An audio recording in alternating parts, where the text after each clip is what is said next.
They not like us. They not like us. They not like us. Welcome into another edition of the PHNX D-Backs podcast right here on PHNX. My name is Derek Montilla, occasionally known as your mayor of PHNX. This man next to me is your vice mayor, your thunderstick, one and only Jesse Freeman. Arizona Diamondbacks win their fifth series of the year, taking the finale against the Cincinnati Reds by a score of 2-1? Right? 2-1. They take two games of the 3-game series and have now taken 5 out of 6 against the Reds over the last 10 days. It was fantastic to see the Diamondbacks do the one thing we asked them to do, which was pick on a team while they were down. It's happened to the Diamondbacks so far early this season, so it was great to see them turn around and do it to someone else, especially a team like the Reds that a lot of people would say is a much better team than what we saw in these 6 games. Yeah, the Reds are down bad, and the D-backs caught them at a good time. Of course, the story in the Wednesday game was Brandon Pfaadt, who was outstanding in that game. 7 innings, 2 hits, 1 run, 2 walks, 9 strikeouts, only 93 pitches. He continues to be one of the more reliable starters in this rotation at a time where D-backs obviously are missing 2 really important guys in Merrill Kelly and Eduardo Rodriguez. He's really helped add some stability there.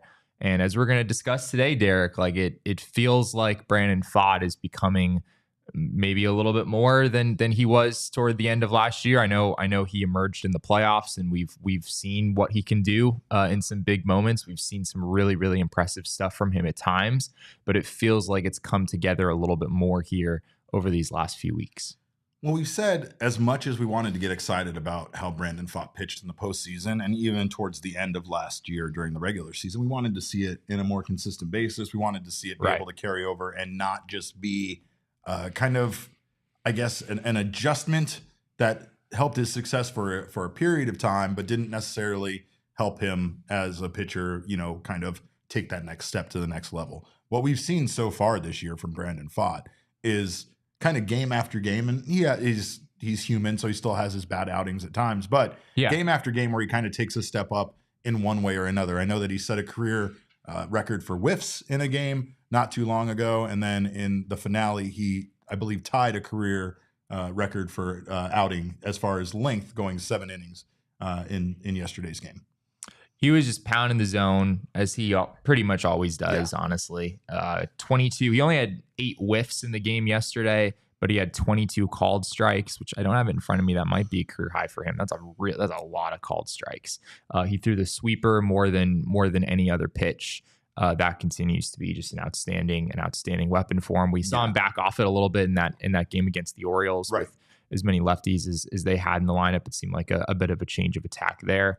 But yeah, after having bizarrely no strikeouts in his last outing, he came out and had 9 today and showed why he is one of the more exciting young players on this team, right? It wasn't just Corbin Carroll and Gabriel Moreno and the next steps that Alec Thomas could take. It was about Brandon Pfaadt coming into this year and what kind of steps he could take. And honestly, out of that young core that the Diamondbacks have, I mean, no one has taken a next step really outside of Brandon Pfaadt. Like Gabriel Moreno struggled a little bit. Corbin Carroll obviously is still going through it. They're all going through their sophomore slump. But Alec Thomas and Perdomo have been hurt, but Brandon Pfaadt, he's.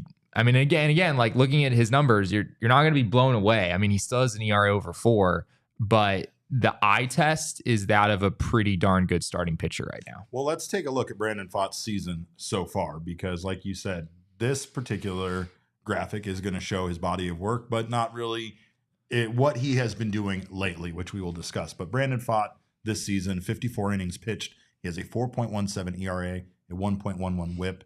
He has a 22.8% strikeout rate, a very good walk rate of 4.5%, and his FIP is 3.33. But that is for the season. Now, there are some bad outings mixed in there. Yeah. Over his last 6 starts, though, he's been very, very good. Much better than this. Yeah, he has a 3.13 ERA, a 0.99 whip over his last 6 starts. He's pitched 37 and a third innings in his last 6 starts. And that might be the biggest thing about Brandon Pfaadt. Like, his ERA for the season is not pretty at this point. It certainly feels like it's going to get better, but he's averaging for the season exactly 6 innings per start, which is something that not many starting pitchers do at this point, right? You look at where Brandon Pfaadt with his 54 innings pitched this season. If you look at starting pitchers who have made 9 starts, like he has, not 10. There's a couple guys who have 10 appearances. I believe he ranks 11th in baseball right now in innings pitched. He's been one of the more durable starters out there. Heck, I think Brandon Pfaadt could lead the Diamondbacks in innings pitched. It's not going to be Merrill Kelly. It's not going to be Jordan Montgomery. It's not going to be Eduardo Rodriguez, right? We know that. It's up to him and Zach Gallen. It's for the pretty most much part. up to him and Zach Gallen. And right now, Zach Gallen is averaging 5.5 innings per start, and Brandon Pfaadt is averaging 6. Pretty much every time he goes out there, he's pitching deep into games. I'm not good at math, but I think he's going to eventually catch Zach Gallen and pass him based on that math. I mean, I think as of right now, I don't have it in front of me. I believe that Brandon Pfaadt already is ahead of Zach Gallen in innings pitched. Well, and yesterday, you would be safe to say it was his best start of the year so far, all the way around. Again, even without having that many swings and misses yesterday, he still goes 7 innings, gives up 2 hits, 1 earned run. He walked 2 and struck out 9. And I think that is an outing we would pray for out of Brandon Pfaadt any single day. And I mean, this was a close game. The Diamondbacks were only able to score 2 runs themselves. Yeah. Abbott was incredible. He was equally as incredible on the other side of the mound for the Cincinnati Reds, but the Diamondbacks were able to get in one more run against the bullpen, and they're able to take that game. But of course, Pfaadt was a big reason why they won yesterday, for him having the again probably his best outing of the year.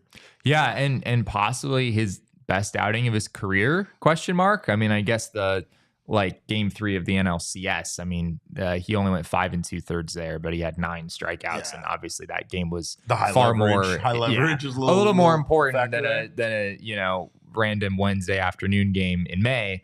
But if you go by game score, which for people who don't know is just an invention of the great Bill James, where you basically start at 50 points. And it's basically just a way of grading how well a starting pitcher pitched, evaluating how good their final line was. So 50 is generally about average. It ranges from 0 to 100.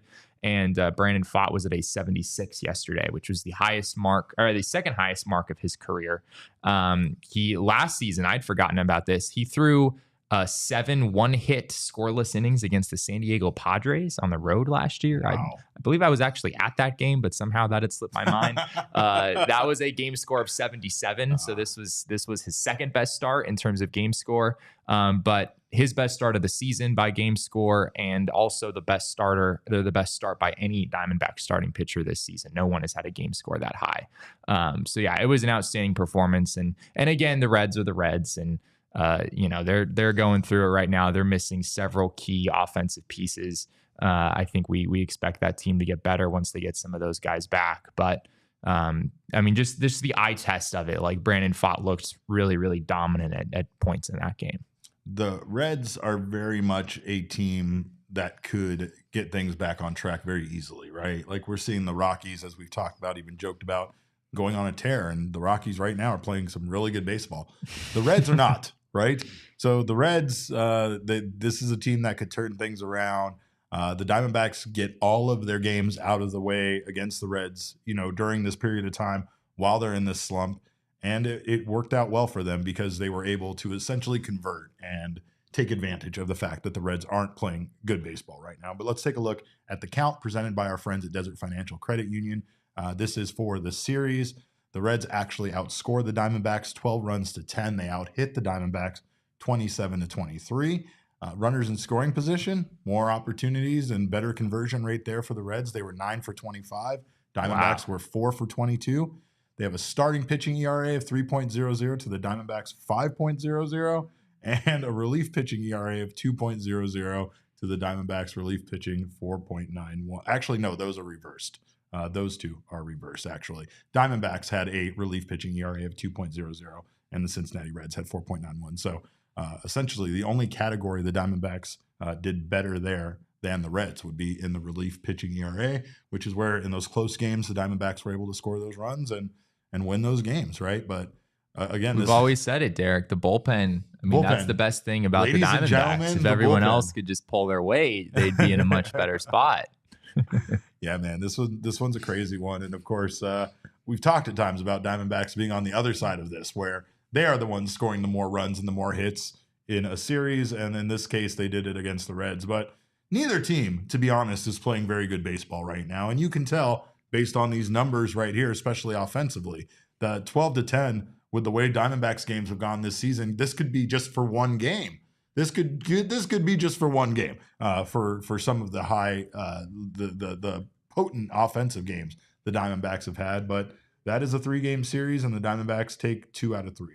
I don't know. I don't know what to think. I don't want to get too high on this. The Diamondbacks did what they were supposed to. They do have some, not weak opponents ahead, but they do have some winnable series, some winnable games.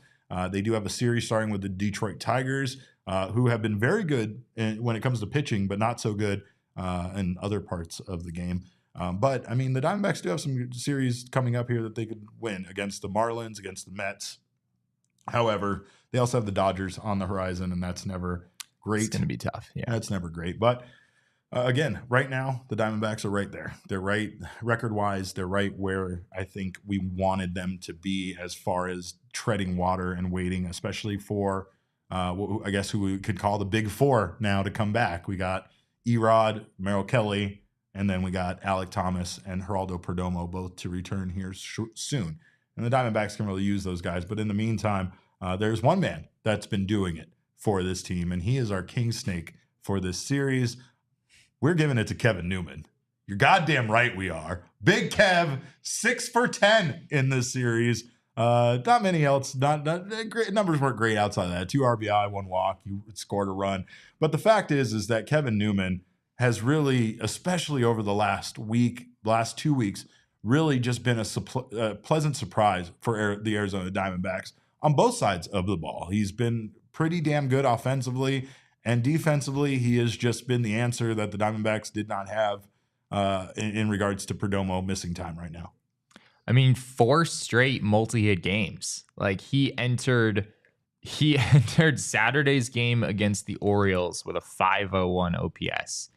And now he has a 736 OPS. He raised his OPS more than 200 points in the span of 4 days. And I guess yesterday he did go 0 for 3. His OPS was actually higher than that prior to yesterday's game. But he's been everything the D-backs could have possibly hoped for in that spot. He obviously came through with an enormous hit in this series, coming through with the walk-off on Monday. That Monday game felt like the type of game the D-backs would surely have lost a few weeks ago, right? 1,000%. It just sort of a back and forth where the D-backs left all kinds of base runners. I think they had like 19 base runners throughout the course of that game. It was kind of absurd that they only scored 6 runs, but they did what they needed to. They were able to make that final push at the end there, down 1 run going into the bottom of the 9th, and they turned it around and were able to win the game. Newman was obviously a really big part of that. And you look at his numbers for the season, Derek, like Kevin Newman has been a pretty good player for this D-backs team. At this point, he has 0.8 B-WAR. He has a 110 OPS plus. He has been an above average hitter. He's been an above average defender. The only Diamondbacks players that have been worth more B-WAR than Kevin Newman are Ketel Marte, Jock Peterson, Christian Walker, Zach Gallen, and Ryan Thompson. It's those 5 guys, and then it is Kevin Newman right after them. So again, he's been everything the D-backs could have hoped for. Obviously, you still want Perdomo back. He's still going to bring a lot when he returns. But talk about a stopgap coming in and stepping up to fill a need. Newman has done that for this team. If you can scroll back there a little bit, Damon, the Greg Jr., big fan of the Greg Sr., his father, said, Newman, awesome. But talk about the Marte shimmy. Needs to be a new base hit celebration. Ketel Marte in the middle of a 15-game hitting streak now. Incredible, by the way. This man, I mean, he's held the line, if you know what I mean, because we hold the line around here. Ketel has held the line when nobody else offensively has really been there consistently to help him out. But yeah, I mean, we could talk about Ketel literally every single episode of this show based on the fact that this man, defensively incredible, offensively incredible. I mean, I think the biggest problem is that Torrey still is going to need to find time to give him a day off here and there, and every single time we're going to be upset about it because Ketel is vital right now to this team's success. And you saw it the other day. I'm not saying that if Ketel would have started in game 2, the Diamondbacks would have gotten a sweep, but who knows? Who's to say it didn't go that way if Ketel would have been in there? You can't, because we don't live in that reality. I mean, the best thing about Ketel right now, though, is absolutely the shimmy that he pulled off in that Sunday game. For those who are not aware, this was a hard one-hopper off the bat of Mike Ford in yesterday's game. And, Ketel fielded it, made a nice play, as he's done so often this season. He's been so good defensively at second base this year.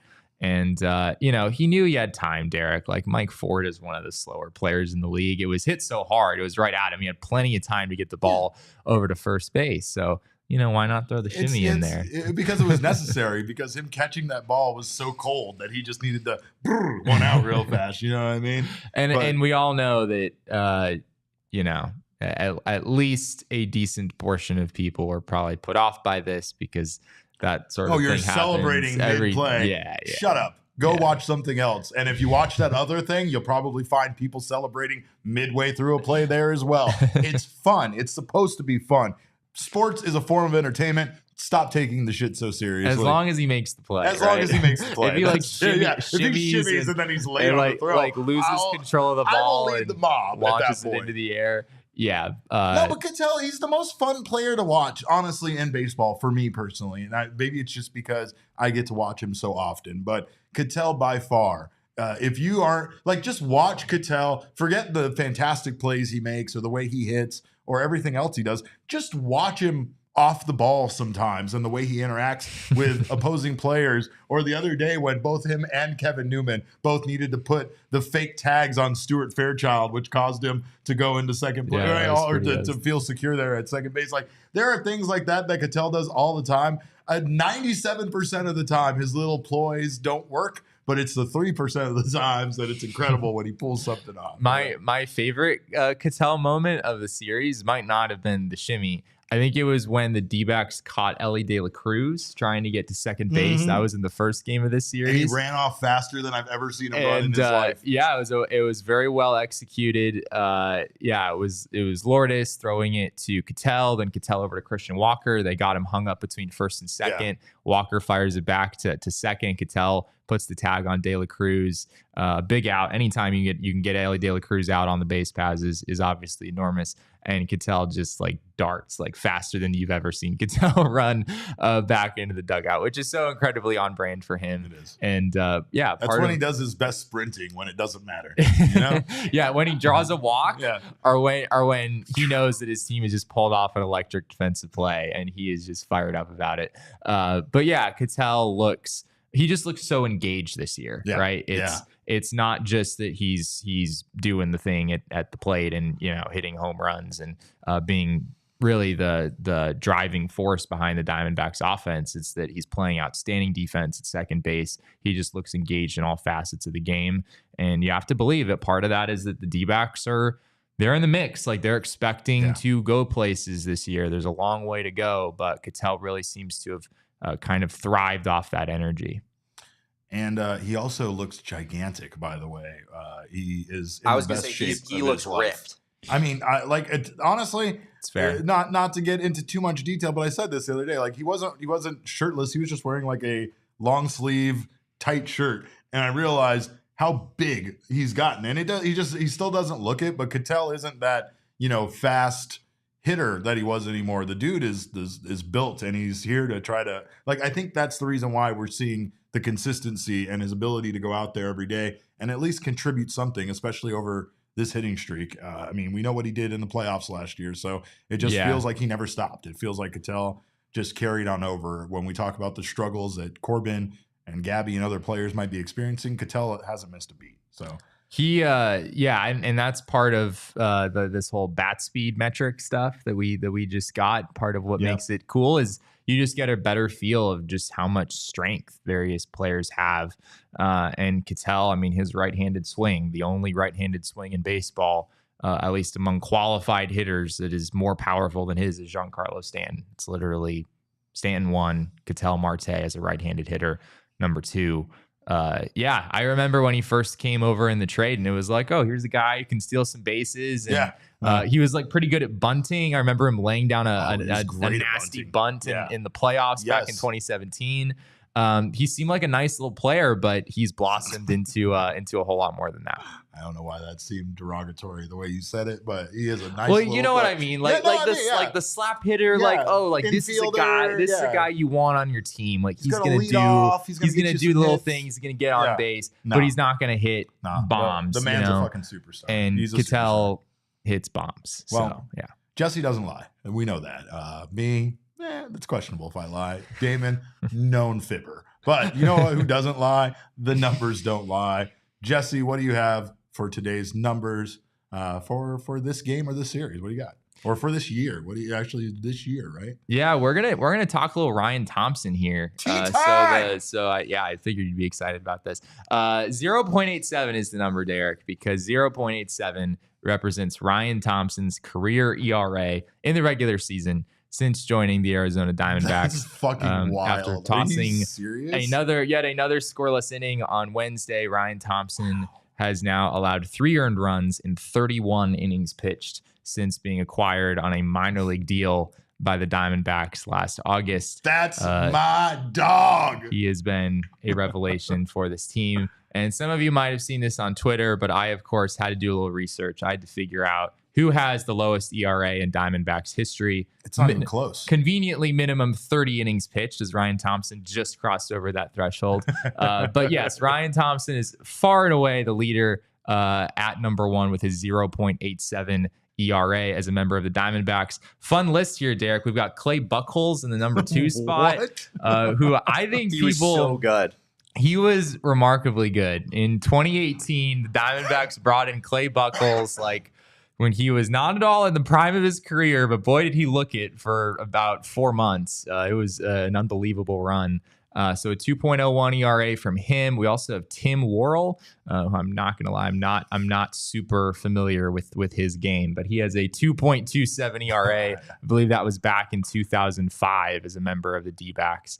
Brad Ziegler, a familiar name in the number 4 spot. He's the heir apparent. The heir apparent to Brad Ziegler. A 2.57 ERA there. Ziegler is kind of in his own category here because he's thrown way more innings as a member of the D-backs than any of these other guys. So his 2.57 is honestly more impressive than anyone else on this list, probably by a wide margin. Because it's real. I don't know, dude. 0.87 is pretty insane. 0.87 even over 31 innings is pretty insane. And then at the number 5 spot, Derek, I had to go down to number 5 because Trey Jameson is number 5 on the list with a career D-backs ERA of 2.63. Put that fire in my blood. Let's go. There you go. Yeah. Ryan Thompson, incredible, by the way, when it comes to his knowledge of pro wrestling.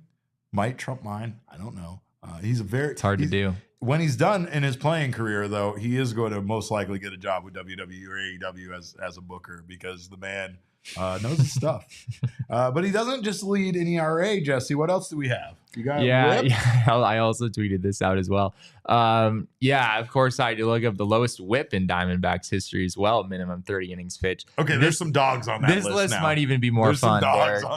Ryan Thompson, of course, is number 1 at 0.65. Oh my God. Number 2 is Kurt Schilling at 1.04. Number 3 is Clay Buchholz again at 1.04. Legend. And then number 4, this is probably my favorite entry, is Slade Ciccone, who somehow has a 1.07 career whip, even though his career ERA, I think, is in the 4s at this point.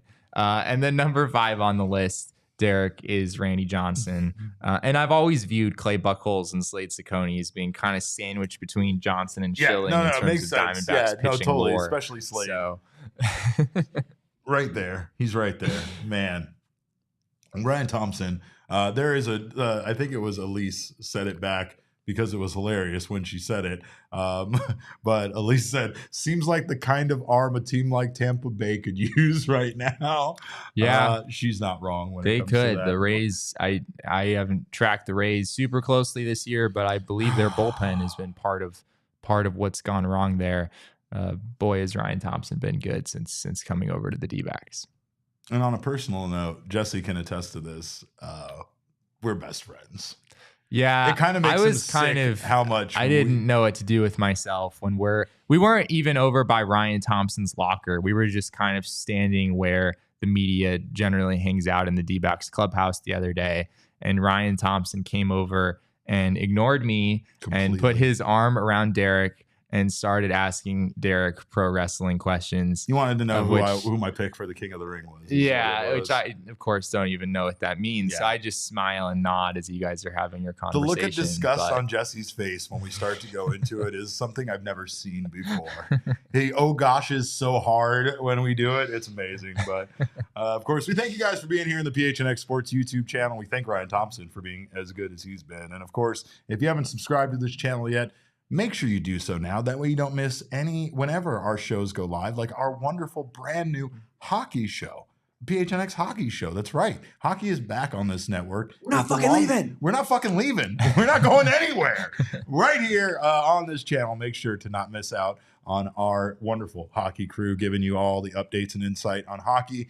You can make sure to sign up for notifications. That way you don't miss when we go live with our emergency podcast and other shows that we do. And you can also drop us a like. Leave us a like. There's plenty of guys. See, Corbin's here today to tell you to leave a like. It's usually Gabby, but he has dental work he has to get done today, so yeah, he couldn't make it in. Something. He always has some reason. It's about time he did it on the off day. Yeah, do it on the off day, Gabby. What are we doing? Right? But of course, we thank you guys for listening on the audio podcasting side as well. Make sure you're subscribed on your favorite app. Leave us a review. We always appreciate that. Those 5-star reviews definitely help us out a ton. Of course, I also want to give a shout out to our brand new pickleball location, which is where I'm going to spend all my time.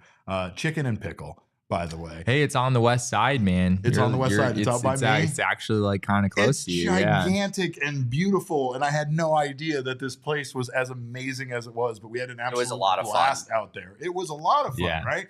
That you might ask yourself, like, why a pickleball place? Because there's wonderful food. There's wonderful drink. It's indoors. It's air conditioned. And we had an absolute blast playing it. I think even people that had never played pickleball before had a good time picking it up yesterday. I know Damon was one of them. I know Danielle was out there. Saul's a tough taskmaster. So when you're on his team, you got to bring your A game. Yeah, no, I'm terrified when I'm on Saul's team in any kind of game like that. Me and Saul together as a duo went 4-1. And I'd like to say that I might be one of the best pickleball players in this building. That's all I'm saying. Didn't even know it myself. Very much, Did not even know it myself. Bo and I were actually thinking about making a professional duo, quitting here and just going pro. We need do we need to talk about Bo's level of aggression on the pickleball court? Because I don't think him and Jacob understand that there aren't scouts out there signing you guys. Okay, so let's calm it down a little bit. Right? I had to get in his ear. He had the serving yips, and he kept blowing it. And I had to be like, Bo, calm him down. You're too good of an athlete for this to happen. You gave him the Brent Strom. He kept telling me, keep talking to me like this. It's going to break me out of it. Right. And it worked. It did. My serves were on point. But of course, if you want to go to a place that has indoor, outdoor pickleball, cornhole, ping pong, they had a giant Battleship game. No one wanted to dare play me in Battleship, but it looked amazing. Of course, I just played ping pong with Totri outside. Did you smoke? Yeah, how'd that go, by the way? I did kind of smoke him. And there were I saw Totri chasing the ball a lot. Is what I saw. And I saw Jesse standing there with the cocky look on his face. Well, no, because that's not how ping pong works. I was chasing the ball around a lot because Totri when hitting he misses, way off the table. I have to pay the price and chase after it. You should have heard Jesse walking out there talking with Totri. So Totri goes up to Jesse and he goes, it was so funny, Derek. Oh my God. He walks up to Jesse. Totri's like, I want to play ping pong against you, Jesse, because I've heard you're really good. And Jesse's like, yeah, I'm pretty good. And then they're walking out there and Jesse's in his ear chirping him going, this isn't going to end so well for you, Totri. Like, just steadily talking shit, walking out the door. Yeah, I like to just tell the truth to my He friends. does. He likes to let them and know ahead of it time. was the truth. He did break double digits. Okay. We were playing to 21. He did break double digits a couple of times. A couple of times. But, yikes. Yeah. Cute little performance by him. Well, if you wanna go beat up on your friends the way that he did Totri, make sure to head to chickenpickle.com. That's chickenandpickle.com to see all the fun you can have at their Glendale location. And call me and invite me. I'll come out. I'm kind of close to there, and I will happily come. We'll both come beat up on people in our respective sports. But we also got to give a shout out to Shady Rays. Of course, I had my Shady Rays on out there. There was some outdoor activity, fun times, but of course we know it's hot. We know, of course, you want to be indoors, but if you are outdoors here in Arizona, you want to have yourself a good pair of sunglasses. I'm sorry, Gabriel. Gabriel's going through it. Yeah, Jesse, he'll change your life. He'll make you think differently about yourself if you play him in ping pong. Of course, Shady Rays is an independent sunglasses company offering a world-class product rated 5 stars by over 300,000 people. Their shades have durable frames, crystal clear optics, and they're backed by one of the craziest lost and broken replacement plans in all of eyewear. Of course, if your shades ever go missing or take an unexpected hit, don't sweat it. They have the most insane protection plan that will, of course, get you a new pair. Even if you break them or lose them on day one. If you don't love your shades, you can exchange them for a new pair, return them worry-free for within 30 days. There's no risk at all when you shop. Their team always has your back with personal and fast support. Exclusively for our listeners, Shady Rays is giving out their best deal of the season. Head to shadyrays.com and use code PHNX for 35% off polarized sunglasses. Again, try for yourself the shades rated 5 stars by over 300,000 people. Ping pong is really my only area of strength. Yeah. It's about, in terms of athletic things, like Gabriel could probably beat me in anything else, I guess is what I'm trying to say. So I mean, that's nice don't of you to try to make him feel better that way. But for the audio listeners, Gabriel said, Jesse humiliated me in ping pong. I was embarrassed, and I haven't been back to a PHNX social since. Yeah, actually, if I'm not mistaken, he left the country over it and has not been back to the United States since then. So that's a pretty hard L when you have to just up and leave your country. He did Alpha Totri, Ryan. I mean, of course, there is definitely a lot of L's being handed out in baseball these days, and some teams that deserve to be talking a lot of trash when it comes to their competition. Let's take a look at our MLB Power Rankings for this week because those Phillies, they refuse to lose, and they have charged their way right up our Power Rankings to the number 1 spot. The Phillies are 31-13, Derek. They just had another 5-1 week, back-to-back 5-1 weeks from them. They're just a really good baseball team, and Ranger Suarez is probably going to start the All-Star game for the National League, and that's just how it's going to be. Those are facts. It's going to be Ranger Suarez against Seth Lugo, and we're all just gonna have to take it in and enjoy. Both of those guys off to outstanding starts this year. The Dodgers down to the 2-hole. They were 3-3 this past week. Still playing pretty good baseball. The Dodgers have had some issues with the bottom of their lineup. It has just kind of been, the Betts, Ohtani, Freeman, Will Smith show in recent days. Andy Pah has slowed down a bit. James Outman, of course. James Outman is an out man. Continues to struggle a bit. David loves it. So yeah, Dodgers stinks. Not as good of a week from them, but they're still up in the 2 spot at 29-16. We got the Braves at number 3. I mean, hardly any movement outside of that, right? Braves at 3, they're still in the same spot. Yankees still at 4, Orioles still at 5, Guardians at 6, Royals at 7. None of those teams move. The Brewers up 2 spots to number 8. Twins stay where they were at 9, and then the Cubs make their first appearance here on the Power Rankings this week at 10th. And yeah, I mean, hard to argue with some of these teams considering the way that they performed. I mean, you might even consider maybe the Twins, being a better team than the 9th best team in baseball right now with the way they're playing. But as you have said, they have played some weaker opponents at times. So I'm not sure how much you want to put into them. But again, taking care of business, right? Yeah. And on that note, the Philadelphia Phillies. So they are 31-13, Derek. How many games do you think they've played against teams that are above 500? Just take a random. They played 12. 44 games, 12. Sure, reasonable guess. They have played 3. What? They played what? 3? They played three. And granted, this is something that like changes over the course of the year. So in this is like 44 games, they teams- played 3 games. teams who are currently above 500. The Philadelphia Phillies. They had Oh my one God. series against the Atlanta Braves. Every other series the Phillies have played this year has been against a team who is currently below 500, which is absolutely wild. That's And honestly, it made me want to not put them number one just Yeah, because you don't deserve it. 3 games against teams above 500. But it also made me realize that there just aren't that many teams above 500 in the National League right now, right? You've got the Dodgers, you've got Brewers. the Phillies, you've got the Brewers, you've got the Braves, and you've got the Cubs, and there are no others, right? The Padres are I think just under 500. D-backs, of course, are just under 500. The Mets, there's a bunch of teams kind of bunched up together there. So yeah, I mean the National League right now is just kind of crappy. It's super top heavy, and there's just not a lot of teams playing good baseball. Where are the Colorado Rockies, and why aren't they at 8 on this list, Jesse? Answer me that. Where are they? It led me to an interesting thought experiment of like, how many games would the Rockies have to win consecutively for them to get a number 10 appearance on the power rankings? Like, even if they were still well below 500, like if the Rockies won 20 consecutive games, but were still like well out of the playoff picture, am I here to say that they wouldn't be top 10 in my power rankings? Right, because your power rankings typically are just what's happened in baseball over the last week, right? Right. And it's like you're not really going to necessarily ever have a team in like dead last all of a sudden make it into the top 10 in baseball. Right. However, if a team goes there undefeated, has to be a certain number of games you win in a row. If a team goes undefeated over like a 15-game stretch, it's hard not to at least include them in this. I mean, honorable mention is great, but yeah, it would be hard not to include them in this at this point. I mean, the Rockies still have a terrible record, and that's not, they're 15-28. But this division right now, I mean, I don't know. Nobody in this division aside from the Dodgers is really standing out.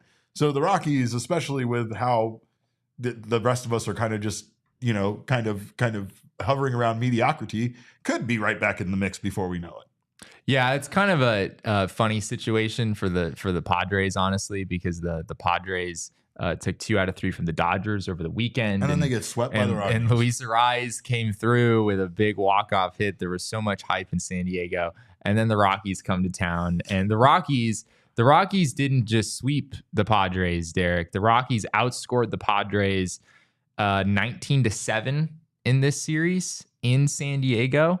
And of course, all of the jokes are flying right now about how the Padres already won their World Series because they took 2 out of 3 from the Dodgers. So annoying. Dodgers fans are so annoying, man. They're just the worst people, just in general. But the Rockies are genuinely cruising right now, and I find that to be delightful and amusing because they're the Rockies and they're not a good baseball team. Well, but and it's fine because just like the Cincinnati Reds are struggling, the Rockies are on fire, and that's what happens in baseball sometimes. Because this is a game where a guy hitting the ball 28% of the time is considered so much better than a guy hitting the ball 22% of the time, we fucking lose sight of the fact that teams can go get hot, especially if you have multiple guys playing well. Charlie Blackmon's been playing well. A few of their veteran guys that you don't really think that you're going to get much out of have been playing well. And I mean, Brandon Doyle taking doing big this strides. without Chris Bryant, I think, right now, right? They don't have Chris Bryant. They don't have... I mean, they haven't really had Chris Bryant the entire time since he signed that contract. That's fine. Yeah, but, Ryan McMahon has played well for them. Brenton Doyle has taken some really big strides forward offensively. On the pitching side, Cal Quantrill has a 3.6. Austin Gomber has a 3.02 ERA in 9 starts. Absurd. And Quantrill's a 3.66. There's some. Hey man, if I'm the Giants right now. And I've got day off today, taking on the Rockies for the weekend. I don't know how I'm feeling going into that series. You don't want to catch this team right now. Great. Piece of Yoshi earlier was attacking me for talking about the Mets series as being upcoming. That's the way the upcoming series work, by the way. Yoshi, you got the Tigers, then they have the Dodgers, then the Marlins, then the Rangers, then the Mets, and then honestly, like they see a whole lot of NL West after that. They have the little respites, but you don't even know if some of those teams that they're going to play are going to be bad or not. I mean, they do take on the Angels and the White Sox in 2 series consecutively, and then they play the Nationals. Like, ideally, those 9 games right there should all be very winnable. But the Nationals are playing pretty good baseball right now, and some of the other teams are too. So you just never know when you're catching these teams. It's, again, the reason why, in looking back at the Red Series, it was so important for the Diamondbacks to take care of business against a struggling team. You don't want to be the team that gets the Reds right. You want to be the team that attacks them and gets, some wins in there before they do get right. So down the Diamondbacks have a Tigers team that was playing pretty good baseball early on, but hopefully they can also catch here at a time where they, at least offensively, they're not doing so hot. But anyway, we do have, of course, to let you guys know, go stop by Circle K right now. Gas, it's getting lower, right? We're seeing some prices coming down. Yeah. But if you want to save even more money on gas, Circle K is a place to do it. You can get yourself their Easy Pay option, which will save you 10 cents per gallon. And then you sign up for the Inner Circle for free by downloading the Circle K app today. Terms and conditions apply at participating locations. Visit CircleK.com for details. But you will save 25 cents off per gallon on your first 5 fill-ups after that. You can save 3 cents per gallon every day after those first 5 fill-ups, or you can even save 5 cents off per gallon every single day by becoming a premium member of their Inner Circle. So check that out. Make sure you see all the wonderful coupons they have to offer in there, and make sure you fill, get some gas in your car, and you stop in there and get one of their 79-cent Polar Pops, any size. It's not good business. There's no way that's good business for Circle K. I feel like those cups are worth more than 79 cents alone, let alone the fact that you get to fill it up. And it doesn't matter, 32 ounce, 44 ounce, 64 ounce, it's all of those. Go get yourself something to drink. I know you're thirsty. Also, speaking of thirsty, while you're there, grab yourself some Four Peaks beer for later. That Bad Birdie, I got 12-pack of the Bad Birdie, and let me tell you, that Bad Birdie Juicy Golden Ale is amazing.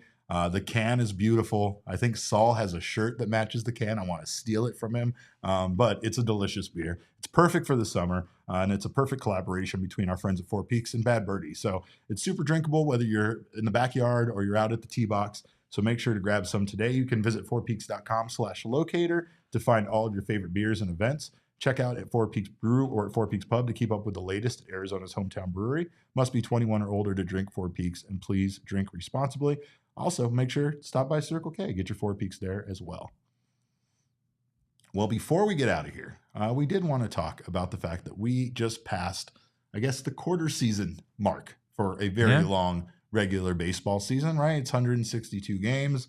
Diamondbacks now have surpassed that 41 game mark, if you want to call it that. But we're technically a little late here. They're 27% the way through the season. Oh God. See, so we're a couple days behind. I was going to say that. See, I don't even want to do this segment now, but we did want to talk about where the Diamondbacks are at, because at times it does feel like this team is very broken, very lost. But some of the numbers do say that this team is not nearly as bad as one might think, right? I mean, just today I found out that the Diamondbacks trail only the Toronto Blue Jays in outs above average as a whole. And we know defensively that we tend to think of this team as not being as good as they've been in the past.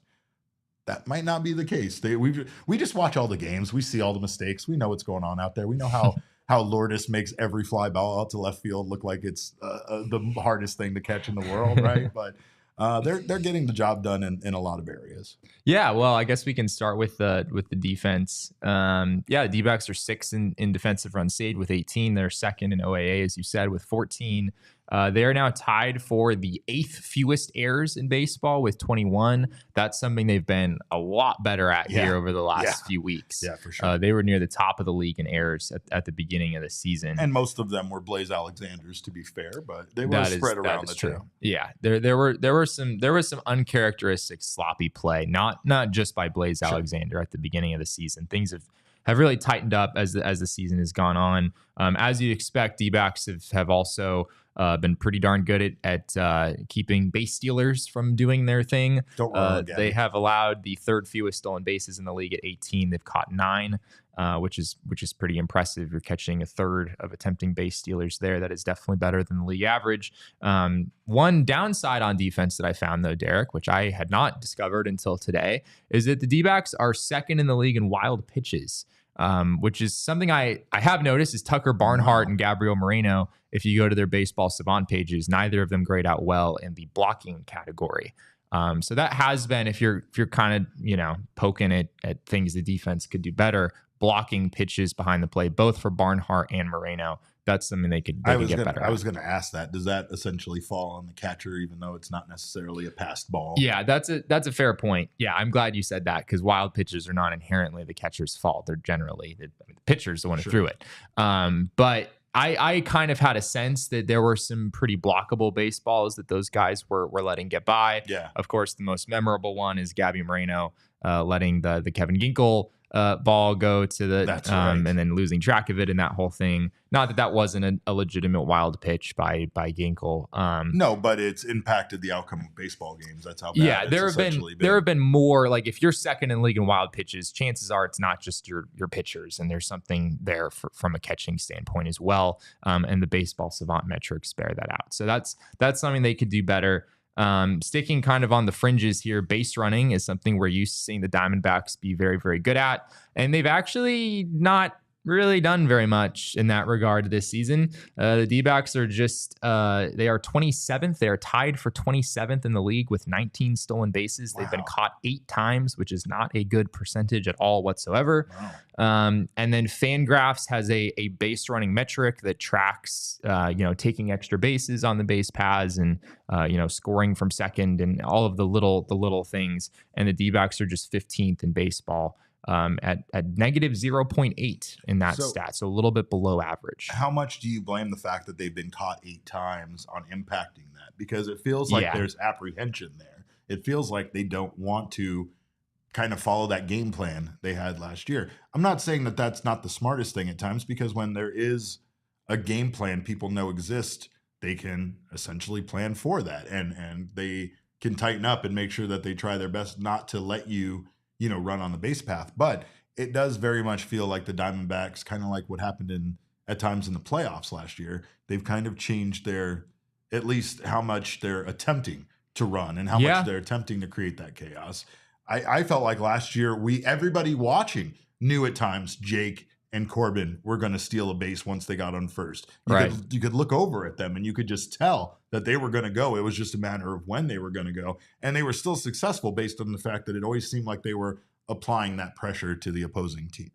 Yeah, absolutely. The D-backs just haven't been as aggressive this year for one reason or another. Obviously, a huge factor in this is that Corbin Carroll has not been on base a whole lot. And so when you're not on base as much, you can't steal bases as much. But yeah, the D-backs last year in that Fangraphs base running metric led the league at 18.9 base running runs above average. This year, as I said, they're at negative 0.8 as of right now. So base running has not been an asset for this team at all. In fact, in moments, it's looked pretty ugly. They've made some unnecessary outs on the bases. So that's something to tighten up for sure. Switching over to the pitching side of things. I just want to say something. Michael Rokicki here in the chat says, calling what Corbs is going through a slump is being nice. Yeah, that's fair. That's fair. But let's not forget what Dr. Seuss said. When you're in a slump, you're not in for much fun. Unslumping yourself is not easily done. Oh, the places you'll go. So remember that. Nice. It's not easily to unslump yourself, okay? But Corbin's making his way through it. And it is definitely bad. But did you just pull out a Dr. Seuss quote on the pod? Derek, what are we doing? I needed to. Because the offense, there's a lot of slumping going on at times with this offense, right? Sure. But, Corbin is by far, the most concerning for people, I think, considering how big of a piece they feel he is of this offense. But the offense as a whole has a lot of pieces right now that's not working. And as much as we have the reinforcements coming from the injury list, I also am encouraged, at least, that you and I, neither one of us think that these guys that aren't hitting well right now, like Gurriel and Gino and even Corbin, it can't last, right? Lie to me, Jesse. Lie to me right now. I've said a bunch of times, I think Corbin's going to figure this out, but baseball is really freaking hard. And it is. And, as much as I would love to come out and guarantee that by next week it's going to look good and he's going to be back to being the Corbin Carroll of last year, that's just not a guarantee. But on the whole, if we jump into some of the offense numbers, the D-backs, no matter how much it's felt over the last few weeks, this team just does not consistently score runs. They still, Derek, are 4th in the league in runs scored at 215. Don't believe it. They have a 715 team OPS. Their 715 team OPS ranks 9th in the league. They are tied for the 5th lowest strikeout rate at 19.8%. They are tied for the 7th highest walk rate at 9.4%. Those are all very good metrics. Pretty good in both of those stats. But as we've touched on in the past, the D-backs have scored a whole lot of runs in situations where they did not need to, and that very much skews all of these numbers. They still have a 614 OPS in high leverage situations. Something that feels like it's been a little better maybe over the last few weeks. There have been a few more of those big hits. We saw one with Lourdes yesterday, to get you over the top and help you win a close baseball game. But that's still something for them to improve upon as the year goes on. Now, we do know pitching right now has been very up and down for this team. It feels like things are leveling out, both in the bullpen and when it comes to starting pitching, mostly because things were very erratic for this team. They had so many injuries. They've had so many changes. They've had guys that they were looking to that aren't on the major league roster anymore, or they're injured. And right now, honestly, like it really does feel like even though some of these numbers aren't great, that the Diamondbacks are on the better side of it over the last 2 weeks than on the wrong side of it. Yeah, I mean, they're tied for 18th with a 4.17 ERA in terms of starting pitching, and that's pretty impressive given that Merrill Kelly and Erod hasn't thrown a pitch. Merrill Kelly's only made a handful of starts. Give me my guys back. To have basically a league average starting rotation with both of those guys out is pretty impressive. It's a testament to the D-backs having better starting pitching depth this year than they've had really just about as long as I can remember. The starting pitching hasn't been great, but it hasn't been terrible. They have a 3.98 FIP, a 3.92 xFIP, both lower than that 4.17 ERA, which suggests maybe D-backs starters have been a bit unlucky to this point in the year. Brandon Pfaadt certainly has. We touched on him earlier. His expected ERA is 3.04 right now, even though his actual ERA is 4.17. Well, and it's because sometimes the mistakes being made defensively aren't things that come up on, as an error, or they're not things that might come up in one of these outs above average or defensive run save kind of categories. But at the same time, we've seen it many times where, an inning that looks like it's about to be over gets extended by some sort of mistake by somebody in sometimes it's the pitcher, but in a lot of cases it's been fielders that then extend the inning. And it does feel like they've been unlucky in that aspect. And some of those runs do score because of those extended innings. However, it does feel like the Diamondbacks are kind of giving a better idea of what they're getting out of guys like Slade and Ryan Nelson. And of course, Jordan Montgomery has kind of come back online. So I expect to see all these numbers get better. And when they do get Merrill Kelly and Erod back, still could be a really good rotation. It really could. We just don't know when we're going to see that. Right. It might not be until the All-Star break until we see all of these guys back. So but relief pitching, that's another area of concern for this team, possibly the biggest at times. I don't know. I mean, offensively, you could say that's also been a concern, but we know how much the relief pitching has been up and down this year. More down than up probably. But the staff bullpen ERA is not that bad. It's 4.33, which is 11th highest. So it's in the bottom half of the league, but it's not terrible. As we touched on before, the D-backs relievers have been a lot better in low leverage situations than in high leverage situations when games really count. Opposing hitters are still slashing 318, 408, 458 against them in high leverage situations. Their strikeout rate in high leverage situations is 13.8%, which is very, very low. The next lowest team, I believe, was 17%. So the D-backs are kind of off in their own territory, just not a lot of swing and miss in some of the biggest moments of games. We've seen that. So it's still the bullpen has been worse than that 4.33 ERA would suggest, but we have Paul Sewald back now. Justin Martinez has really taken some steps forward. Right now, it just feels like the D-backs sort of positive role relievers you feel pretty good about. Ginkel has struggled a little bit lately, but you figure he's probably going to figure it out. Ryan Thompson doing what he's done. Sewald's looked pretty good since he came back. Justin Martinez, as I said, coming on strong lately. But some of the negative role guys, there's still some questions there. You don't know exactly what you're going to get from Matt Bowman. Logan Allen has struggled a bit recently. I hate that term, by the way. What, the positive role, negative role? The positive role and negative role. It's Torrey's words, not mine. No. And I know it is because I've been present when he's talked about it. But not only does that paint a bad picture for those guys, right? Like you're not a high leverage guy. You're a negative true. situation guy, right? It does for as like affirming and reassuring and confidence building as Torey Lovello seems. Positive role, negative role doesn't exactly line up with that in some ways. I hadn't thought about that. It's also the approach, right? Like I am sure Torey has his own mind of what is a positive and negative role, right? And I'm sure he's talking more about using those guys in a game where they're down by 3 runs plus, and it's more for eating innings and not allowing his bullpen to get destroyed for a competitive game the following day, rather than going and trying to keep the game close by sending someone like Justin Martinez out there, even though the team might be down by 4 runs, right? I get that. There's just times where it's felt like they waved the white flag on a game simply because they brought out a Bowman or an Allen instead of bringing out somebody like Justin Martinez. That's the reason why I don't like that negative positive role thing. Yeah, and if other teams, if they're doing their due diligence, they understand that that's the position they're in as well. And I mean, you're just like, at that point, it's blood in the water. And you're like, oh, they got one of their shitty relievers out there because they're down by 3 runs. We're going to go out there and pounce on them, right? Like, Logan Allen has actually been good for this team in those longer roles. It's just a kind of a misuse of him at times when Torey decides to turn to him in those negative situations that he's just going to like, hey, go out there and get 2 outs. That's not Logan Allen, right? Like Logan Allen is kind of a guy that should be utilized. And long relievers, as Torey has told us in the past, they are the hardest to keep ready because if you're doing well and you're winning games or you're not losing games by a lot, you don't turn to those guys, so then they don't get work, and it becomes one of those things you have to figure out how to keep them stretched out so that they can be that long reliever for you. There's a lot of stuff going on there, but anyway, that's all we got in regards to this quarter of the year roundup, though. There's a lot of things to still be encouraged about here in regards to this team figuring itself out, Torey figuring out who he can count on.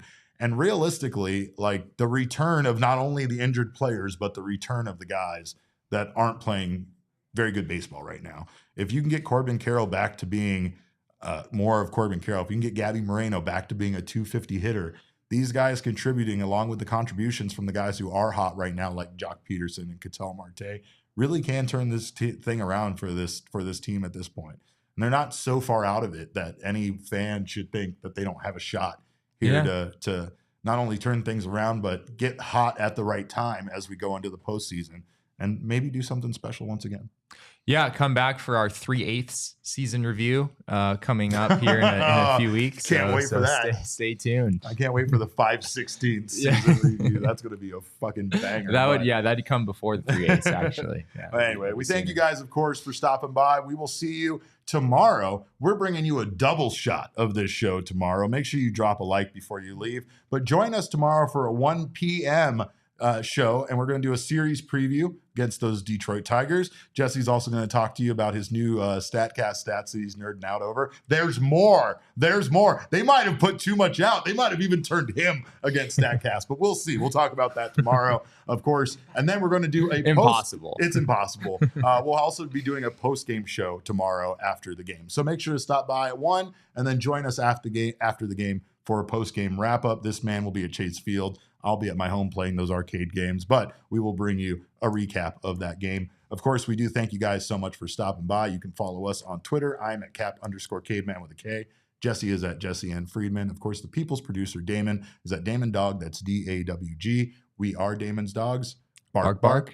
Our show is at PHNX_DBacks, but of course, all roads lead to at PHNX_sports on Twitter, Instagram, and Facebook. We thank you guys so much again for your time. We appreciate you stopping by. We'll see you tomorrow, twice tomorrow. Don't forget. And have yourself a wonderful night. Shout out to the super chats. Thank you, AZ Cats G.